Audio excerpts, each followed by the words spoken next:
브롭스크는 러시아 전차의 무덤으로 변했습니다. 우크라이나는 맹렬하게 반격하며 인류의 해상 전술을 무너뜨렸습니다. 미노라트 전장은 러시아의 강탈 작전을 지휘했고 돈을 내지 않은 병사들은 우크라이나의 포격 속에서 전멸했습니다. 우크라이나 불어아는 러시아 병사들에게 항복을 촉구했습니다. 포크로프스크의 진흙탕과 혼돈 속에서 러시아군은 포크로프스크의 비극을 폭로했습니다. 감옥에서는 전선에서 살아남을 기회가 있지만 전투에서는 죽음이 확실합니다. 카키브의 가짜 깃발 선전은 재앙으로 끝났습니다. 러시아 병사들은 깃발을 꽂고 촬영했지만 결국 파괴되었습니다. 푸틴의 최악의 꿈. 중국은 러시아를 버리고 미국과의 무역 협력을 선택했습니다. 미국, 크렘린은 러시아 국민의 굶주림을 관리들의 탓으로 돌렸습니다. 자세한 내용은 다음을 참조하십시오. 모스크는 러시아 전차의 무덤으로 변했습니다. 우크라이나는 맹렬하게 반격하며 인류의 해상 전술을 무너뜨렸습니다. 러시아가 우크라이나 방어선을 돌파하기 위해 모든 전력을 집중하고 있는 프로브스크 미노라트 방면에서 전투는 초가을 이후 가장 치열한 수준에 도달했습니다. 매일 수백 명의 러시아 군인이 전사하고 있는 가운데 우크라이나 부대는 정확한 반격과 돈 공격, 그리고 적의 후방에서 대담한 특수 작전으로 린스케 방어선과 여러 핵심 지역을 사수하고 있습니다. 우크라이나 참모총장에 따르면 러시아는 3개의 주요 군단을 포프로스 방면에 집중시키고 있으며 다른 전선에서 병력을 철수시켜 이 지역으로 투입하고 있습니다. 모스크바의 목표는 포크로프스크를 포위하고 미누라트로 향하는 축을 차단하여 디니프로 깊숙이 진격할 길을 여는 것입니다. 그러나 동시에 발생한 우크라이나의 반격으로 이 계획은 교착 상태에 빠졌습니다. 세 방향의 압력에도 불구하고 우크라이나군은 로덴스케와 같은 주요 거점을 장악하고 있습니다. 로덴스케는 보급로와 교차하며 포크롭스크 서쪽 관문입니다. 로덴스케는 현재 전투의 중심지입니다. 우크라이나 공수부대와 강습부대는 탄약, 의료 후송, 그리고 병력 순환 경로를 유지하기 위해 지역을 확장하고 있습니다. 러시아 정찰대는 매일 주거지역 깊숙이 침투하려고 시도합니다. 하지만 모든 시도는 합동방 공포, JVFPV와 근거리 정밀 사격에 의해 저지됩니다. 러시아 소식통조차도 간접적으로 실패를 인정합니다. 러시아군이 촬영한 영상에는 우크라이나가 아직 장악하고 있는 거점 위로 짙은 연기와 폭격이 드러났으며 모스크바 언론이 린스케를 점령했다는 주장은 일축했습니다.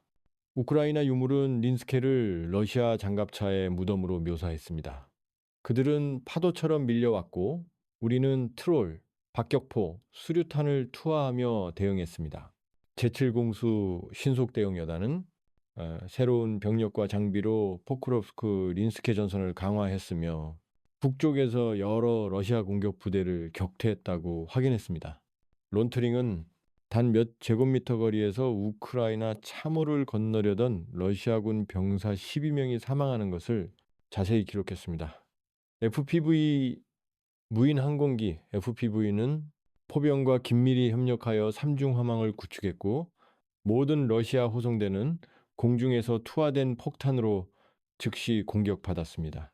이처럼 잘 조율된 전술 덕분에 전선 전체 생명선인 포크롭스크 로딘스케 병참선은 유지되었습니다.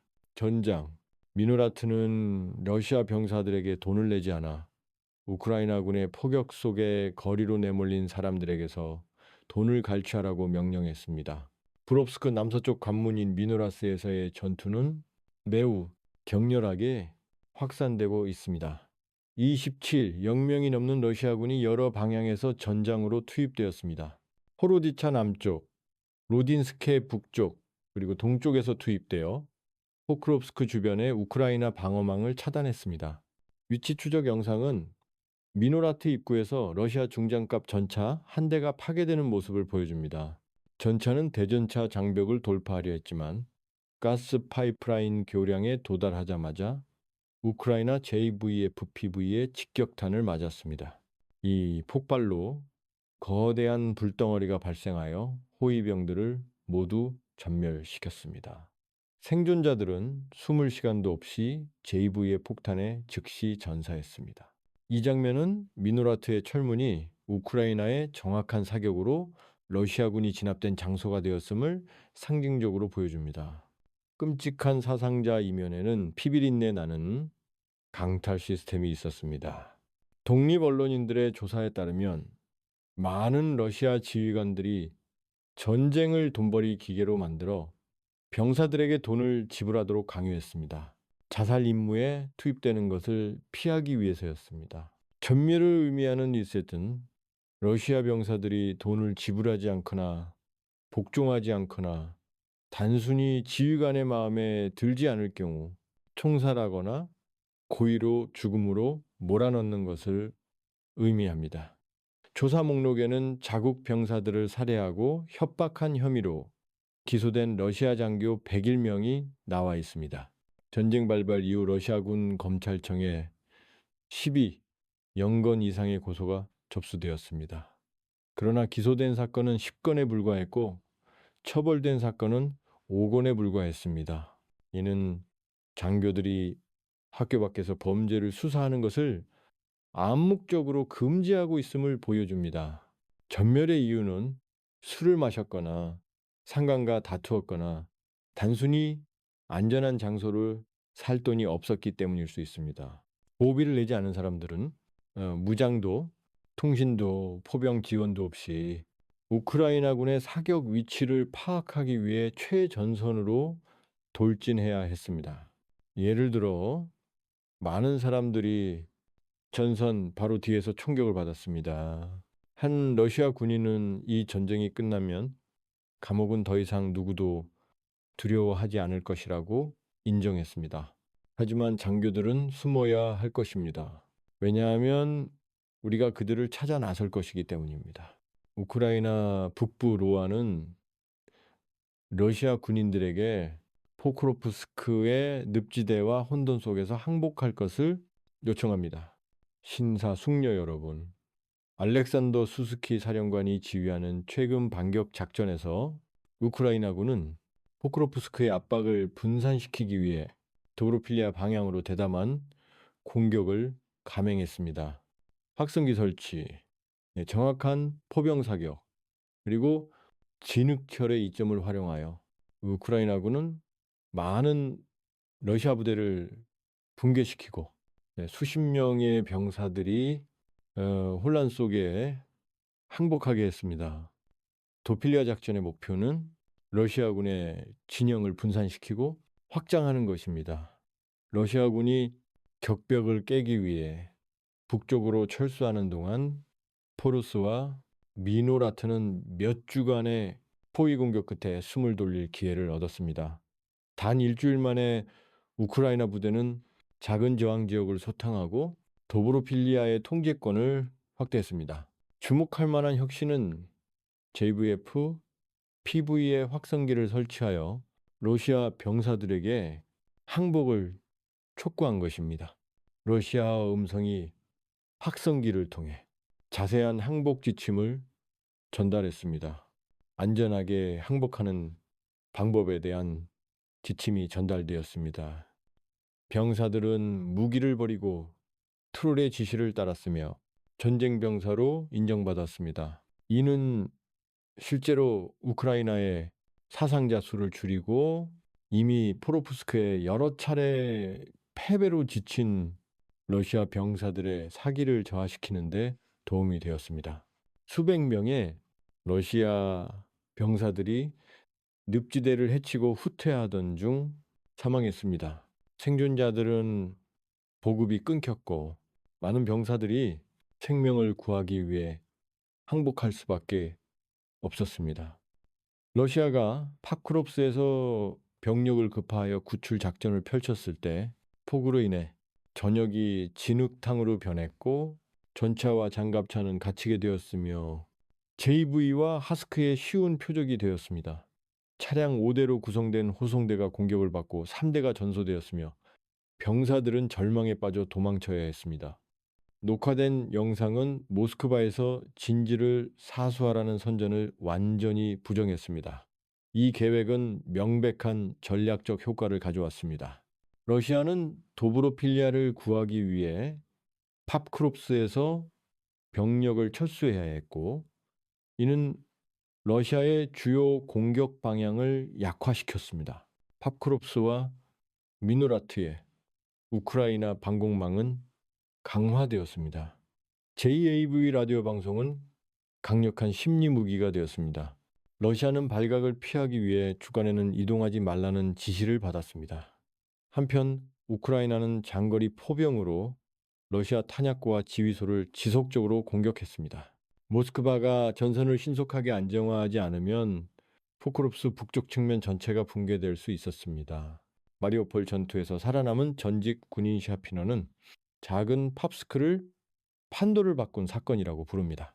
11만 명이 넘는 러시아 병사들이 포크롭스크 인근에서 발이 묶여 매일 수백 명의 병사들을 잃고 나폴레옹의 워털루 패배를 초래한 농장입니다. 이곳의 승리는 시간 문제일 뿐이며 푸틴이 감출 수 없는 정치적 실패입니다. 러시아 포로들은 포로스크의 비극을 폭로합니다. 감옥에는 전선이 확실한 죽음을 의미하기 때문에 살 기회가 아직 있습니다.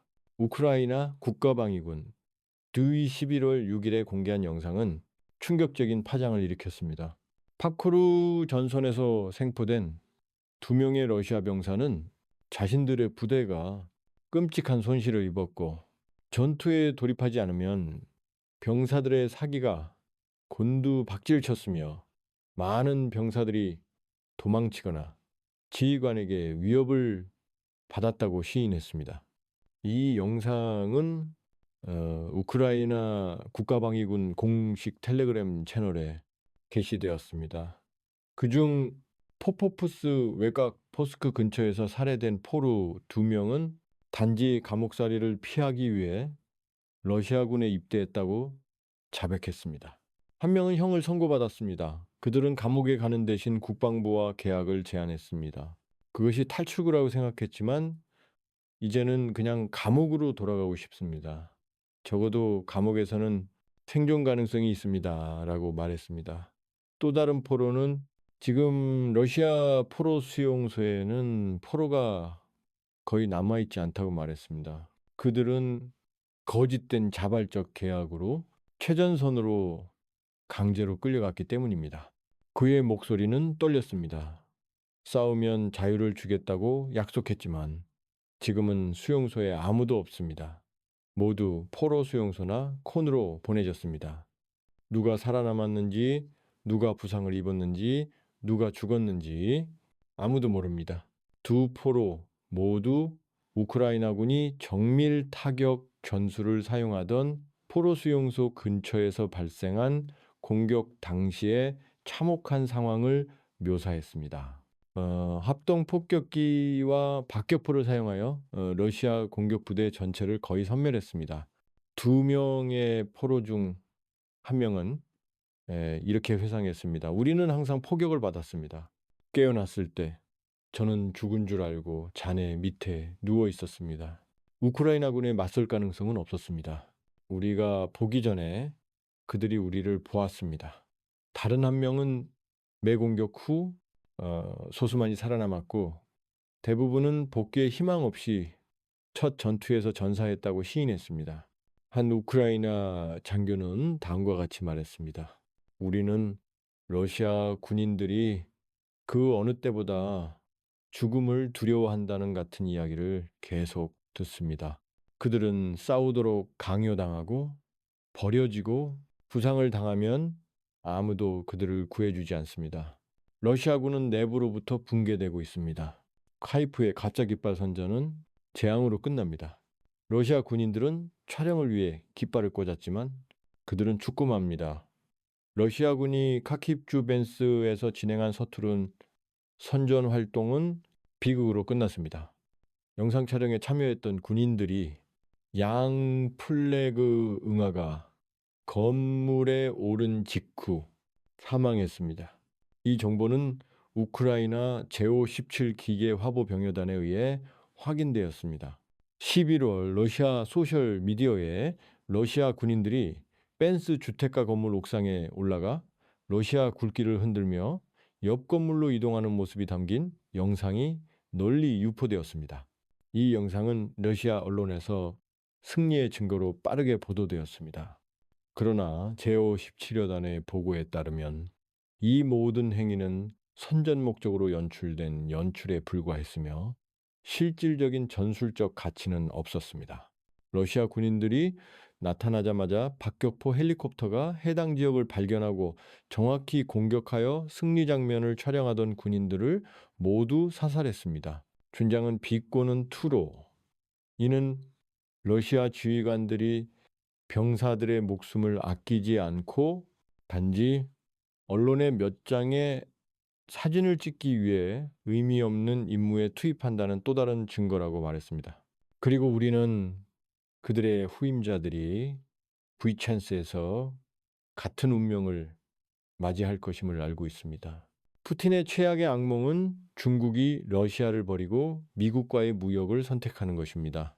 중국과 미국이 대탕트와 경제 협력을 향해 나아가는 동안 러시아의 블라디미르 푸틴 대통령은 전쟁 파괴 그리고 자기 고립의 길로 더욱 깊이 빠져들고 있습니다.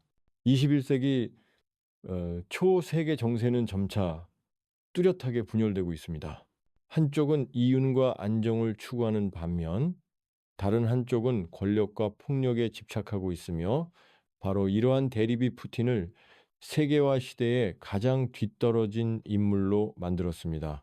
푸틴은 우크라이나를 파괴하고 중동에서 아프리카에 이르는 지역에서 전쟁을 부추기고 있으며 대량 살상무기 실험으로 세계를 위협하고 있습니다. 한편 다른 강대국들, 특히 미국과 중국은 무역, 기술, 공급망을 미사일이나 폭탄이 아닌 전략 무기로 활용하고 있습니다. 워싱턴과 베이징에서는 관세, 전략, 광물, 반도체, 그리고 청정 에너지 시장을 둘러싼 전쟁이 벌어지고 있습니다. 모스크바에서는 피와 진흙 그리고 무덤이 가득한 전쟁이 벌어지고 있습니다. 지난주 베이징과 워싱턴은 무역을 중단하고 수입 관세와 투자 흐름을 둘러싼 긴장을 완화하기 위한 합의에 도달했습니다. 이는 세계 경제 안정을 위한 길을 닫고 양측이 일자리 증대와 기술 혁신에 집중할 수 있도록 하는 중요한 이정표입니다. 한편 모스크바에서는 푸틴 대통령이 1990년대 이후 중단되었던 핵실험을 재개하며 핵 종말론을 위협하고 있습니다. 이는 러시아가 문명 세계의 공동 발전 궤도에서 점점 더 멀어지고 있음을 분명히 보여주는 신호입니다. 푸틴 대통령은 미러 갈등이 러시아가 중간에서 두 강대국의 대립을 통해 이득을 볼 수 있는 기회를 만들어줄 것이라고 기대했습니다. 하지만 실제로는 양국의 협력이 러시아를 전략적 부담이자 더 이상 신뢰받지 못하는 방해꾼으로 만들었습니다. 그 결과 미국과 중국은 자신들을 부유하게 만들려 하는 반면 러시아는 전쟁으로 인해 자멸하고 있습니다.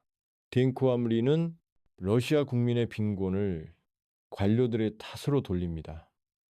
디엔코리는 전국적으로 일련의 세금 인상과 사회복지 삭감을 준비하고 있으며 국민의 분노에 대한 희생양이 될 주지사와 상원 의원들에게 전적인 책임을 지고 있습니다. 우크라이나 해외 정보국의 최신 보고서에 따르면 2025년 러시아 예산은 5조 7, 400억 루블, 약 707억 달러의 적자를 기록할 것으로 예상되며 이는 모스크바가 우크라이나를 전면 침공한 이후 가장 큰 적자입니다. 러시아 정부는 막대한 예산 적자를 메우기 위해 VIP 부가가치세를 20%에서 22%로 인상하고 간소화된 세제 도입 기준을 낮추며 현재 6%의 세금만 납부하는 자영업자에 대한 1년의 인센티브를 폐지하는 방안을 검토하고 있습니다. 내부 논의에 따르면 자영업자 세제는 202년에 완전히 폐지될 수 있으며 이로 인해 수백만 명의 러시아인들이 정식 사업체로 등록하거나 기업가로서 전액 세금을 납부해야 할 수도 있습니다. 더욱 우려스러운 것은 정부가 실업자, 자영업자, 그리고 비정규직 근로자들에게 사회세를 부과하는 방안을 고려하고 있다는 점입니다. 명목상 사회적 평등을 증진하기 위한 조치입니다. 하지만 실제로는 물가 상승과 실질 소득 감소로 어려움을 겪고 있는 가계의 재정적 부담을 지우려는 것입니다. 푸틴 정부는 세금 인상과 함께 국가 복지 프로그램을 대폭 삭감하고 있습니다. 새로운 계획에 따라 산모, 아동을 위한 출산 가족 재정 지원은 이전처럼 매 출산마다 제공되던 것이 아니라 셋째 아이 이상에게만 제공됩니다. 우크라이나 정보부는 이러한 변화가 전쟁의 직접적인 결과라고 보고했습니다. 우크라이나 침공에 대한 제재로 수입이 크게 감소했고 크렘린궁은 국가와 국민 간의 사회계약을 다시 쓰고 있습니다. 침묵을 지키면 안정을 보장해 드리겠습니다. 하지만 정부를 지지하면 그 안정에 대한 대가를 치러야 한다는 식으로 바뀌었습니다. 푸틴은 러시아인 검열을 강화하고 있습니다. 학생들이 우크라이나 AOP 연대에 대한 정보를 단순히 검색했다는 이유로 체포되었습니다. 신사숙녀 여러분, 9월 말 스가이라는 의대생이 버스에 앉아 출근하고 있었습니다. 이 정보는 우크라이나 제57 기계화법 병여단에 의해 확인되었습니다. 11월 러시아 소셜 미디어에 러시아 군인들이 벤스 주택가 건물 옥상에 올라가 러시아 국기를 흔들며 옆 건물로 이동하는 모습이 담긴 영상이 널리 유포되었습니다. 이 영상은 러시아 언론에서 승리의 증거로 빠르게 보도되었습니다. 그러나 제57여단의 보고에 따르면 이 모든 행위는 선전 목적으로 연출된 연출에 불과했으며 실질적인 전술적 가치는 없었습니다. 러시아 군인들이 나타나자마자 박격포 헬리콥터가 해당 지역을 발견하고 정확히 공격하여 승리 장면을 촬영하던 군인들을 모두 사살했습니다. 준장은 비꼬는 투로 이는 러시아 지휘관들이 병사들의 목숨을 아끼지 않고 단지 언론에 몇 장의 사진을 찍기 위해 의미 없는 임무에 투입한다는 또 다른 증거라고 말했습니다.